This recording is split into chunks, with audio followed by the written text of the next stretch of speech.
Chapter 1: The Perfect Life, or so she thought.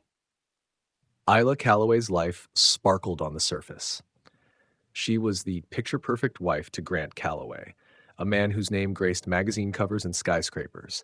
Their sprawling estate was the kind of home that hosted charity galas, not backyard barbecues, and Isla had spent years perfecting the art of standing gracefully beside her husband, a flute of champagne in hand, as he charmed the room. But tonight, as she adjusted her diamond earrings in the mirror, a flicker of unease crept through her. It wasn't the usual nerves she felt before a party.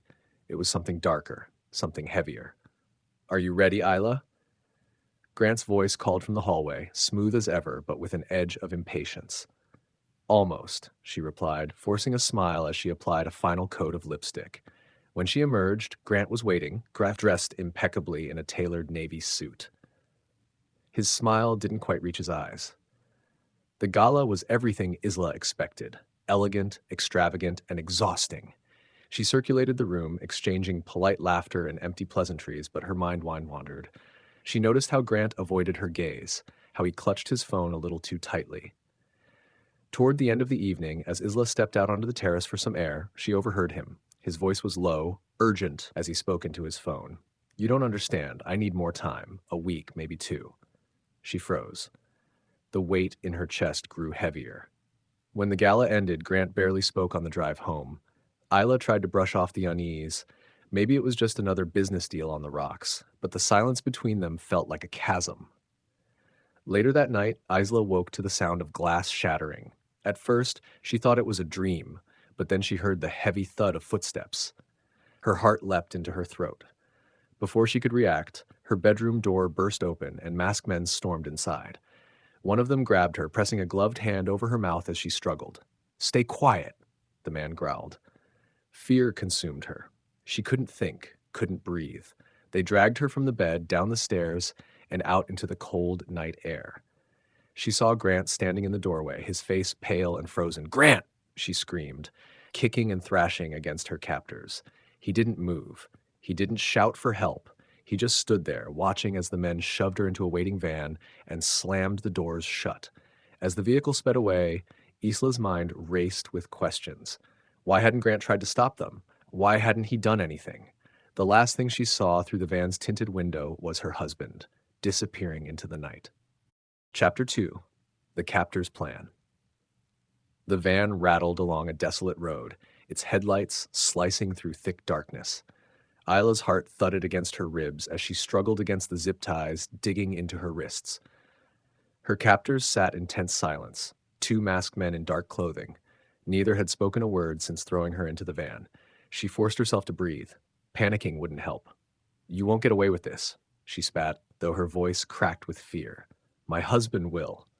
"Your husband's not coming," interrupted the man in the passenger seat. His voice was calm, too calm. The words hit her like a punch to the gut. She wanted to deny it, but Grant's frozen face flashed through her mind. He hadn't fought. He hadn't even called out her name.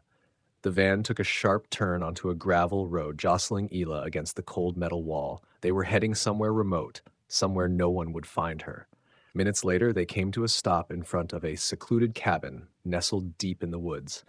The night was eerily silent, except for the chirp of crickets. One of the men opened the door and hauled Isla out. "Let's go," he ordered gruffly, dragging her toward the cabin. Inside, the air was thick with the scent of pine and stale smoke. The interior was simple: wooden walls, a battered couch, and a single table with mismatched chairs.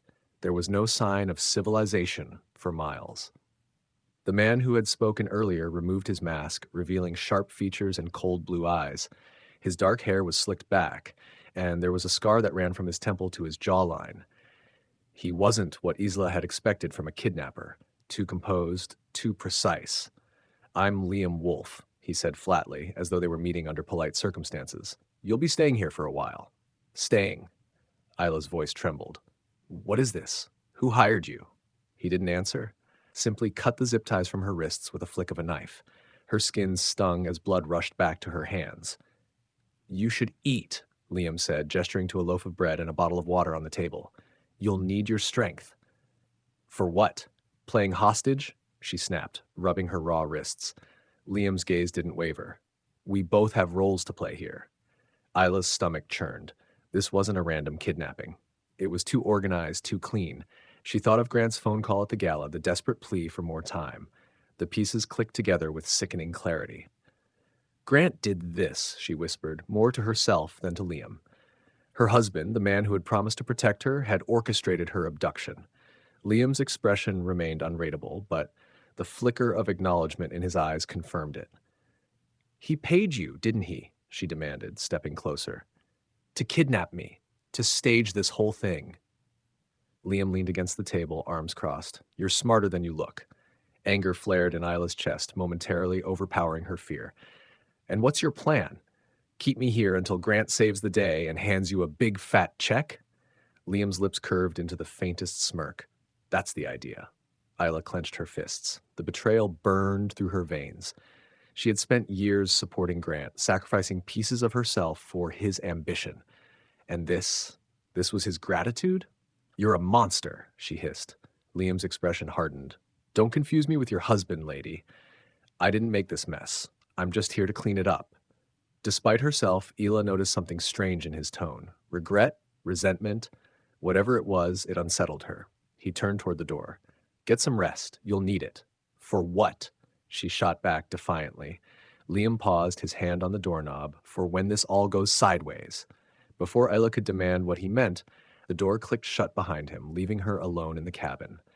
Her mind raced, torn between rage at Grant's betrayal and the nagging question of what Liam Wolfe's real plan was. Because one thing was clear, he wasn't just following orders. And that terrified her more than anything. Chapter 3. Betrayal Confirmed. The cabin walls seemed to close in on Isla as time stretched into suffocating hours. She paced the creaking floor, her mind a storm of anger and disbelief. The truth was undeniable. Grant had staged her kidnapping. The man she had trusted with her life had reduced her to a pawn in some twisted scheme to save his empire. Her chest tightened as she replayed Liam's cryptic parting words, for when this all goes sideways. What did that mean? The door creaked open, jolting Isla from her thoughts. Liam strode in, carrying a canvas bag that clinked ominously. He dropped it onto the table, revealing cans of food, a first aid kit, and what looked like surveillance equipment. I brought supplies, he said, as if this were a routine grocery run. I don't care about supplies, Isla snapped. I care about the truth. What's really going on here? Liam didn't answer immediately. He unpacked the bag with deliberate calm, ignoring her glare. The controlled silence only fueled her frustration. Did Grant hire you to kill me too? She demanded, her voice cracking. Is that part of the plan? Liam stilled, his jaw tightening. No. Then what is it? She pressed. What kind of man agrees to fake a kidnapping for cash? You don't seem like someone who needs the money. He exhaled sharply, his expression unreadable. It's not about the money. Then why? Liam met her gaze, the blue of his eyes colder than ever. Let's just say I owed someone a favor. Before Isla could push further, his phone buzzed. He glanced at the screen, his face darkening. Stay here, he ordered, heading for the door. No, Isla said firmly, blocking his path. I'm done sitting in the dark while you and my husband play games with my life. Liam's mouth tightened, but something shifted in his eyes. A flicker of reluctant respect. Fine, you want the truth? Listen closely. He pulled out a sleek black device, tapped a few buttons, and played a recorded phone call. Grant's voice crackled through the speaker, smooth but laced with desperation. I need you to make this convincing, Wolf. She can't suspect a thing. Liam's voice followed, cold and professional. And the payout? $5 million, wired as soon as it's over. Just make sure she's scared enough to sell it. Isla's breath caught in her throat. Her knees wobbled, and she gripped the edge of the table to steady herself. The recording continued. And Wolf, she can't come back until the media buys the story. No slip-ups. The call ended with a sharp beep. Isla's pulse thundered in her ears. The betrayal was laid bare, undeniable and sickening. Her husband hadn't just arranged this nightmare. He wanted to break her down, manipulate her terror for a public spectacle. She felt the sting of tears but swallowed them back. She refused to cry for Grant. I told you, Liam said quietly, tucking the device away. He's not coming to save you. Isla clenched her fists, fury replacing the shock. Why are you showing me this? Because I'm not playing by his rules anymore. The cryptic statement hung in the air. Isla studied him, suspicion gnawing at her. You're turning on him. Liam's lips curved into a humorless smile. Let's just say I've got my own reasons for wanting Grant Calloway to burn. A spark of determination flared in Isla. Then we have something in common. Liam tilted his head, intrigued. Oh, and what's that? I want revenge, Isla said, her voice steady. And I'm not waiting around for you or anyone else to do it for me. For the first time since her captivity, Liam's cool exterior cracked, revealing a glimmer of admiration. You might survive this after all, Calloway. I'm not just going to survive, Isla promised, her eyes blazing. I'm going to win. Chapter 4. Bonds in Captivity. The flicker of embers in the cabin's stone fireplace cast long shadows across the room. Isla sat stiffly on the edge of the worn couch, her mind replaying Liam's recording over and over. The words stung like a fresh wound. She can't come back until the media buys the story. No slip-ups. Grant hadn't just betrayed her. He'd carefully plotted her humiliation and terror. The man she once called her partner had become a stranger cloaked in greed and deceit. The cabin creaked under the weight of the evening chill as Liam moved around the room with quiet efficiency. He was always calculating, always a step ahead, even when things didn't go according to plan. Isla hated how much she depended on his presence to feel secure in this nightmare. You've been staring at that same spot on the floor for an hour, Liam said, breaking the silence. Thinking, Isla muttered. Dangerous habit. She shot him a sharp look. Do you always have to be a condescending jerk, or is it just part of the job? Liam smirked faintly. It's a skill set. Despite herself, Isla's lips twitched. She quickly masked it with a scowl. I still don't trust you. Good, Liam said without hesitation. Trust gets people killed. He tossed a wool blanket onto the couch beside her. You're freezing. I'm fine, she lied, her arms wrapped tightly around herself. Sure you are, he muttered, stepping back toward the door. As he reached for the handle, curiosity gnawed at Isla's resolve. Why did you do it? She blurted. Liam paused but didn't turn around. You said it wasn't about the money, she pressed. So why would someone like you take a job like this?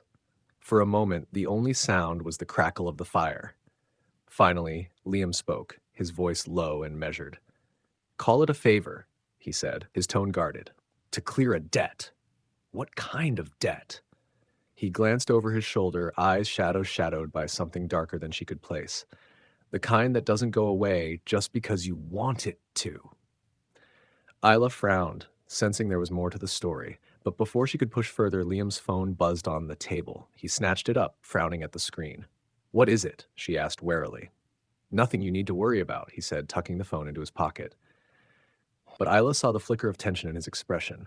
Something was shifting, and it wasn't good. You're hiding something, she accused. Again. Liam met her gaze, his voice cold. Do you ever stop asking questions? Do you ever stop dodging them? They stared at each other, the tension palpable. Then, unexpectedly, Liam laughed, a low, rough sound that caught Isla off guard. You've got fight in you, he said, almost admiringly. I'll give you that. I'm not going to sit here and wait to be rescued, she said fiercely. Not by Grant. Not by anyone. Liam's expression shifted, something unreadable flickering in his eyes. Good, he said quietly, because no one's coming. The weight of his words settled over Isla like a cold blanket, and yet instead of despair, a strange resolve took root in her chest. I need your help, she said suddenly. Liam arched a brow. Help with what? Getting out of here and taking Grant down. A tense silence filled the room. Isla half expected Liam to laugh or dismiss her outright, but instead, he studied her with an intensity that made her pulse quicken. You're serious, he said finally. Dead serious. Liam's lips curved into a faint, dangerous smile. Careful, Calloway, you might be more dangerous than I thought. Isla leaned forward, her voice steady. If you want out of this mess as much as I do, then we're on the same side. Liam's eyes gleamed with something close to respect. All right, he said. But if we're doing this, you follow my lead. Deal, Isla said without hesitation. For the first time since this nightmare began, she felt a flicker of hope. She wasn't just a victim anymore. She was a woman with a plan, and a captor-turned ally who might just be the key to her freedom. And if there was one thing Isla Calloway knew, it was how to win when the odds were stacked against her.